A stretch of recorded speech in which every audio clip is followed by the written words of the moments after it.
ጤና ይስጥልን ውድ የመረጃ ዩቲዩብ ገጽ ተከታዮችና አድማጮች እንደምን አላችሁ? ለዕለቱ የተመራረጡትን አርዕስተ ዜና ወደ እናንተ ይዘን ቀርበናል። በቅድሚያ ዋና አርዕስተ ዜናዎቹን ነግራችኋለን። አሜሪካ አታድናችሁም የምትሰጣችሁን የደህንነት ዋስትና በኢራን ባላስቲክ ሚሳይሎችና የረጅም ርቀት ድሮኖች አያተርፏችሁም፣ የሚመጣውን ከባድ እሳት አይምራችሁም አሉ። ይህም ማስጠንቀቂያ ያስተላለፉት የኢራን ጦር ከፍተኛ አዛዥ የሆኑት ሜጀር ጄኔራል አሊ አብዱላሂ ናቸው።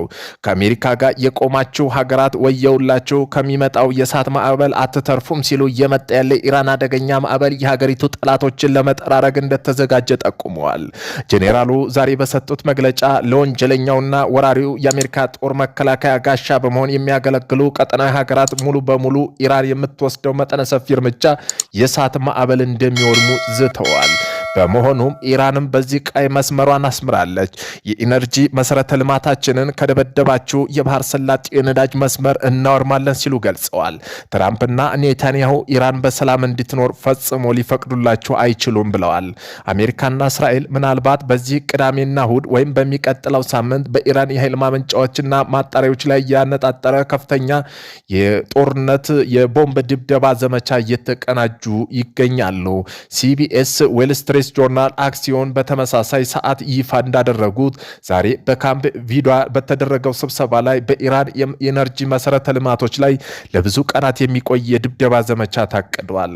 እስራኤልም ተነግሯታል፣ እየተቀናጁም ናቸው። ባለስልጣን የገበያ ማዕከላት ከሰኞ ከመክፈታቸው በፊት ዘመቻው መጠናቀቅ እንዳለበት እያወሩ ሲሆን በቴህራን ዙሪያ ሁለንተናዊ የኤሌክትሪክ ኃይል መቆረጥ ስለሚኖር ጭምር ውይይት ተደርጓል። በዚህ እብድ ሰው የተወሰኑ ቁልፍ የጦር ወንጀል ውሳኔዎች ትራምፕ አዲስ ጥቃት እንዲፈጸም ትዕዛዝ አስተላልፈዋል። ጥቃቱም ለጥቂት ቀናት እንደሚቆይ ይጠበቃል። ሲቢኤስ እንደዘገበው ከሆነ አሜሪካና እስራኤል በዚህ ቅዳሜና እሁድ የኢራን ኃይል ማመንጫዎችና ማጣሪያዎችን ለመደብደብ እየተዘጋጁ ናቸው። የአሜሪካ የነዳጅ ማደያ አውሮፕላኖች ከቴል አቪቭ ተነስተው ባህር ሰላጤው ላይ እየተንሳፈፉ ይገኛሉ። ይህም ለትላልቅ ጥቃት ማሸጊያ መደበኛ ዝግጅት ነው። በዚህ ሳምንት ከፍተኛ ደረጃ ያላቸው የአሜሪካ ባለስልጣናት ውይይቶች በቴህራን ዙሪያ ኤሌክትሪክ ኃይል ማቋረጥ እንኳ ሳይቀር ዳስሰዋል። ምንም እንኳ የመጨረሻውን ላይ አልደረስንም ቢሉ ኢራን በእስራኤል መሰረተ ልማቶችና በክልሉ ባለው የአሜሪካ ኢነርጂ ተቋማት ላይ ያነጣጠረ የምላሽ እቅድ ዝግጅት አድርጋለችም እያሉም ይገኛል። የኢነርጂ ዘርፎች ከተጠቃ ኢራን የምትሰጠው ምላሽ ታላቅም ዜና እንደ ፋርስ ዘገባ ከሆነ ኢራን አዲስ በአሜሪካና እስራኤል ለሚሰነዘርባት ማንኛውም ጥቃት ምላሽ ለመስጠት በዓለም ላይ እጅግ ጠቃሚ የሆኑ በአረብ ሀገራትና በእስራኤል ውስጥ የሚገኙ በኢራን ትክክለኛ ሚሳኤል ክልል ውስጥ የሚገኙ ኤነርጂ ተቋማት እንደምትመታ ከወዲሁ አስታውቃለች። ገዋር የነዳጅ ማዕድን የሆነውና በሳውዲ አረቢያ የሳውዲ ምርት ጀርባ አጥንት የሆነው መስተጓጎል ከ5% በላይ የዓለም ነዳጅ አቅርቦት አደጋ ላይ የሚጥል ነው። አብቃይቅና ኩሁራይስ የተባሉ በሳውዲ አረቢያ ከ7 ሚሊዮን በላይ በርሜል በቀን የማለፍ እና የማምረት አቅም ያለው የዓለም ትልቁ የነዳጅ ማረጋጊያ ተቋም ነው። ሩዋይስ ማጣሪያ ዛኩም የነዳጅ ማዕከል የሆኑት ደግሞ ዩናይትድ አረብ ኤምሬት ሁለተኛው ትልቁ በባህር ውስጥ የነዳጅ ማዕድን ከ1 ሚሊዮን በላይ በርሜል በቀን የሚያመርት ነው። በሰሜን ዳር የጋዝ ማዕድንና ራስ ላፋን ኤርጂን የተባሉት እነዚህ ደግሞ 25% የተረጋገጡ ማከማቻና 20% የዓለም ኢንጂን ንግድ በመያዝ የዓለም ትልቁ የጋዝ ማዕድን ነው። ቡርጋን ነዳጅ ማዕከል የሚባለው ደግሞ በኩዌት 67 ቢሊዮን በርሜል ማከማቻ ያለው ሲሆን 2 ቢሊዮን በርሜል በቀን ያመርታል። ሴንትራል ማጣሪያና አል ሚሂጃ የተባሉት ደግሞ በባህሬን የሚገኙ ሲሆን ሊቫትንና ታማር የጋዝ ማዕድን ደግሞ እስራኤልና የእስራኤል ትልቁ ሁለተኛው ትልቁ የጋዝ ማዕድናት ናቸው። ኢራን አክላም በ40 ቀን ጦርነት ወቅት በደቡብ ፓርስ ተቋማት ላይ ለተሰነዘረው ጥቃት ምላሽ ኢራን የቀራትን እጅግ ጠቃሚ የጋዝ ማጣሪያ መደብደቡ አስታውሳለች። በወቅቱ ትራምፕ በትሩዝ ሶሻል ሚዲያቸው ላይ ይቅርታ ጠይቀው ይህን ዳግመኛ አይከሰትም በማለት ቃል ገብተው ነበር።